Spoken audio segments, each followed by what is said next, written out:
আজকে দোলযাত্রা, তবে এবারের দোলটা একটু অন্যরকম। হঠাৎ করেই প্ল্যান করে বেরিয়ে পড়লাম গাড়ি নিয়ে। আর আজ আমাদের সঙ্গী আমাদের ছোটোবেলাকার বন্ধু অভিষেক দা আর তানিয়া।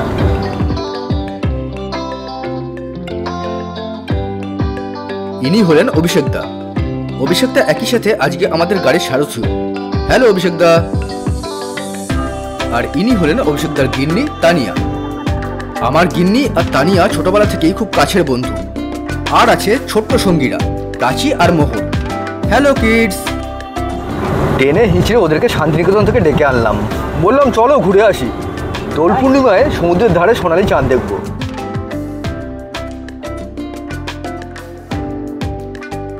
আজকে রাস্তাঘাট একদম ফাঁকা, গাড়ির গতি 100-র নিচে নামানোর কোনো গল্পই নেই। সবাই এখন দোল খেলতে ব্যস্ত। আর এই ফাঁকে আমরা হুহু করে ছুটে চলেছি। কোলাঘাট ব্রিজ পেরিয়ে গেলাম মাত্র 1 ঘন্টায়, যেটা নর্মাল টাইমে আমাদের বাড়ি থেকে কমসে কম 2 ঘন্টা টাইম তো লেগেই যায়। আমাদের মহারাজ এবার ঘুম থেকে উঠে পড়েছেন। হ্যালো, টাটা করো টাটা করো।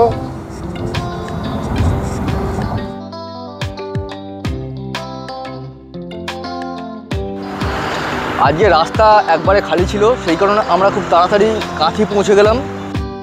এখানে লাঞ্চ করে তারপরে বাকি যাত্রাটা আবার করব। তাহলে যা যাক ভেতরে, দেখা যাক কি খাবার দাবার পাওয়া যায়। হোটেলে খুব একটা ভিড় নেই, দোলের দিন এটাই অবশ্য স্বাভাবিক। এখানে মাছের অ্যাকুরিয়ামটা দেখে বাচ্চারা বেশ মজা পেয়েছে। ওদিকে অভিষেক দা তানিয়া আবার মেনু কার্ডে ব্যস্ত। বাচ্চারা বিরিয়ানি পেয়ে বেজায় খুশি, যদিও প্রাচীর দৌড়ই 3 গাল। মোহন অবশ্য খেতে বেশ ভালোবাসে। রাইস প্লেটও চলে এসছে, ভাতের সঙ্গে দিয়েছে পটলের তরকারি, ডাল, একটা ভাজা আর একখানা চিকেন কষা আলাদা করে নেওয়া হয়েছে। অভিষেক দা আবার খাবার সময় বেশি বকর বকর পছন্দ করে না। ছোটবাবুর ভাগ্যে আর বিরিয়ানি জোটেনি, বেচারাকে বাড়ি থেকে আনা সিদ্ধ খাবারই খেতে হচ্ছে।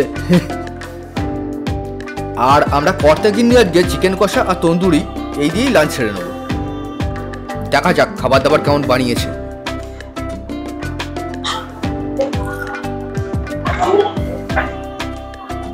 ভালো, বেশ ভালো।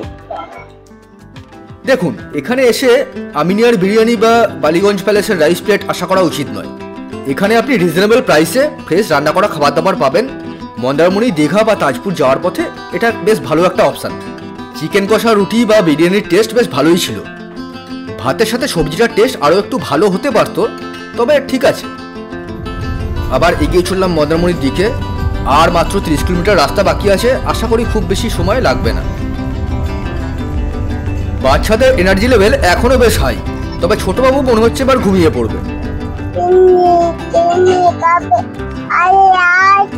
এই তো নাও নাও নাও, চিনি নাও, চিনি নাও।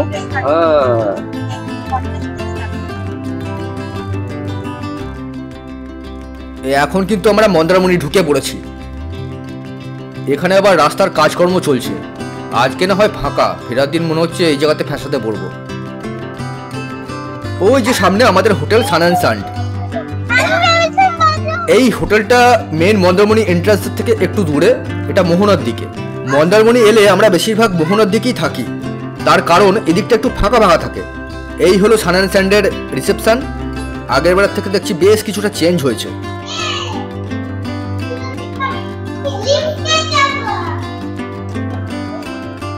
বাকিরা লিফটে করে উঠে গেছে, তবে আমি চললাম সিঁড়ি দিয়ে।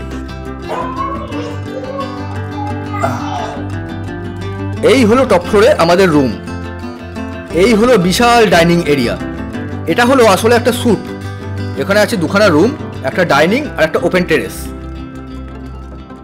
এবার আমরা রুমগুলো দেখব। এই হলো প্রথম ঘর। ঘরের সাইজ বেশ বড়। আমাদের রিকোয়েস্টে ওনারা একটা এক্সট্রা কটও দিয়ে গেছেন।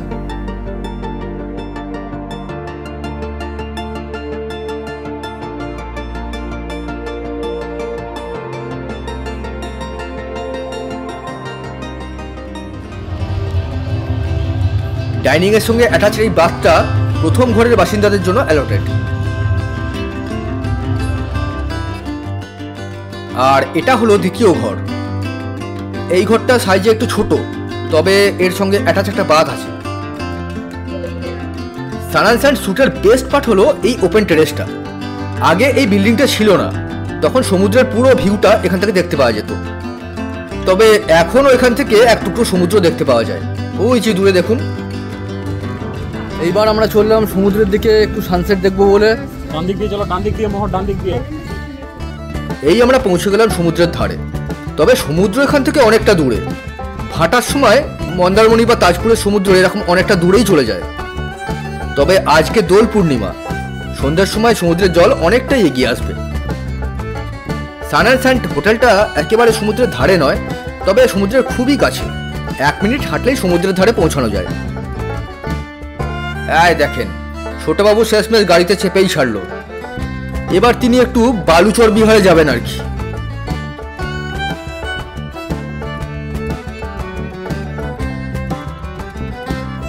বাহ, এটা বেশ ঘুরছে।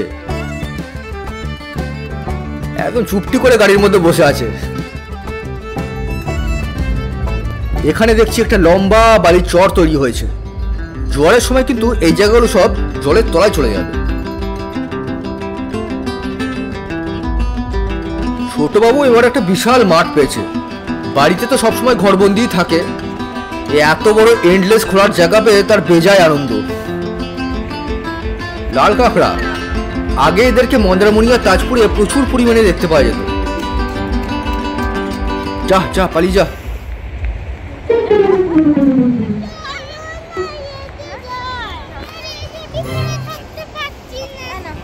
মন্দারমণি বিচের এই অঞ্চলটাতে প্রচুর পরিমাণে স্টারফিশ আছে।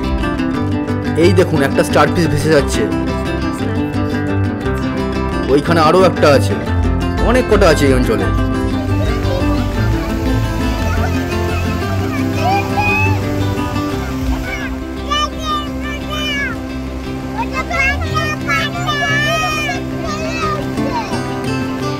ওদিকে অভিষেক তার 2 বাচ্চাকে নিয়ে জলপথে চলল।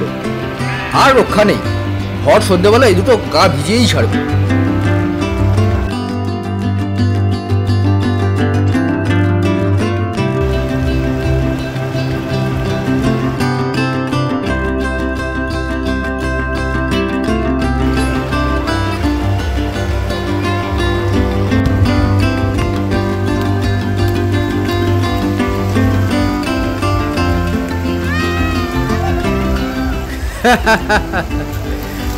ও জলে পা দেবে না,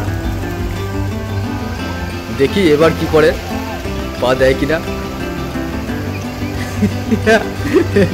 না না, ও কোনো মতেই জলে পা দেবে না, তোমার পাই পাই করে পালিয়ে যাচ্ছে। এদিকে আমার কন্যা এখনো উঠতে নারাজ। করুক, এনজয় করুক, 2 দিনের তো ব্যাপার। তারপর আবার সেই স্কুল আর বদ্ধ বাড়ি। মোহর উঠে পড়েছে, ওর গায়ে জেলিফিশ কামড়ে দিয়েছে। সত্যি মোহরের গায়ে জেলিফিশ থেকে একটু ইরিটেশন হয়েছে, তাই ও উঠে পড়েছে।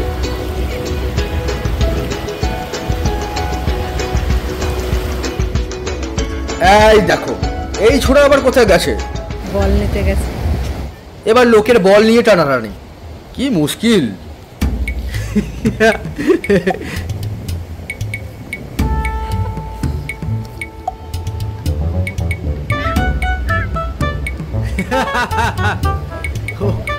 বেচারারা কি করবে, ওদের খেলায় সামান্য বিরতি।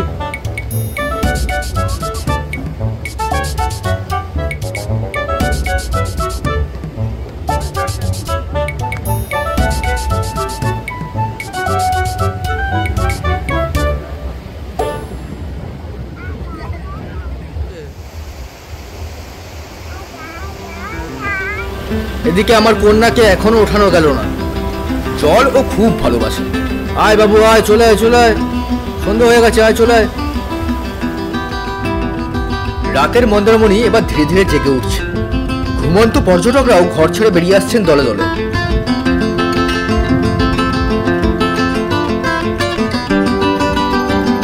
আমরা এসে বসলাম এই বিচ শ্যাকে। নাম দেবী হোটেল অ্যান্ড রেস্টুরেন্ট। তা ওনারা বালির ওপরে গোল টেবিল সাজিয়ে দিয়েছেন, আমরাও বসে পড়েছি। এবার কিছু খাবার দাবার অর্ডার করতে হবে। এটা 200, এটা 100, এটা 250 আর 200 টাকা কাঁকড়া আছে ছোট সাইজ। 100 কোনটা? 100 টাকা নেই, আর 100 টাকা এই আমুদি 10 পিস 20 পিস পড়বে 100 টাকা। ওই টুকুটুকু কাঁকড়ার দাম বলছে দেখেছেন, 200 300 যা পারছে হাঁকছে। তোলে দুটো দিন, দাম তো হাঁকবেই, আমাদেরকেও খেতে হবে, অর্ডার দিতে হবে, কি আর করা যাবে। যাই হোক, আপাতত আমরা 4টে কাঁকড়া অর্ডার দিলাম, তারপরে দেখা যাক। দিতে একটু দেরি হবে, আর এই ফাঁকে বাচ্চাগুলো আবার বালিঘাটতে চলে গেছে। আসল আনন্দ তো ওদেরই। আমরাও ছোটবেলায় পুরী ঘুরতে গিয়ে একই কাজই করতাম।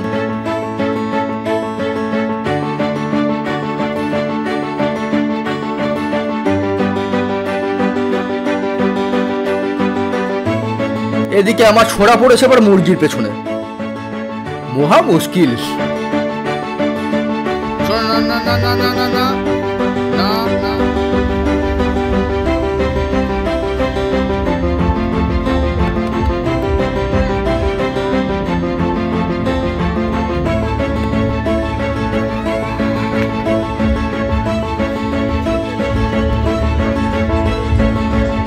ওই যে আকাশে জেগে উঠেছে দোল পূর্ণিমার গোল চাঁদ, যার কথা গাড়িতে আস্তে আস্তে বলছিলাম। তবে ওদিকে এবিডি ক্যানভাসের হোটেলে চলছে উত্তাল ডিজে, আর ওই ডিজের প্রভাবে দোল পূর্ণিমার গোল চাঁদের মহিমা বড়ই আবছা হয়ে পড়েছে। কি আর করা যাবে, পাবলিক ডিমান্ড মানতেই হবে। বেচারা ষণ্ডদেবও প্রচণ্ড ডিজের চোটে সৈকত ছেড়ে পালিয়েই যাচ্ছেন। দর্শি ছানা এবার পড়েছে বেড়ালের পেছনে, রক্ষে নেই কারো।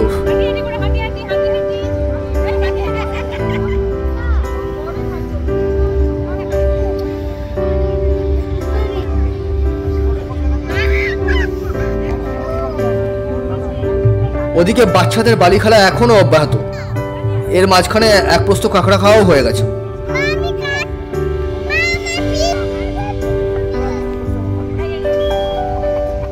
এই দেখো আবার পড়েছে মুরগির পেছনে।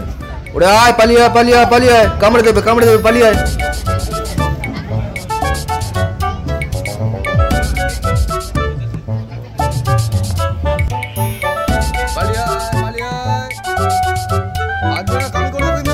এভাবেই অনেক আনন্দ আর ফুর্তির মধ্যে দিয়ে কেটে গেল মন্দারমণিতে আমাদের প্রথম দিনটা। বিচ্ছেকেই দেশি মুরগির ঝোল দিয়ে ভাত খেয়ে আপাতত আমরা হোটেলে। আজকের গল্প এইটুকুই। মন্দারমণির গল্প যদি ভালো লাগে তাহলে কিন্তু সাবস্ক্রাইব করতে ভুলবেন না। খুব শিগগিরই আসবো এই গল্পের দ্বিতীয় পর্ব নিয়ে। ভালো থাকবেন।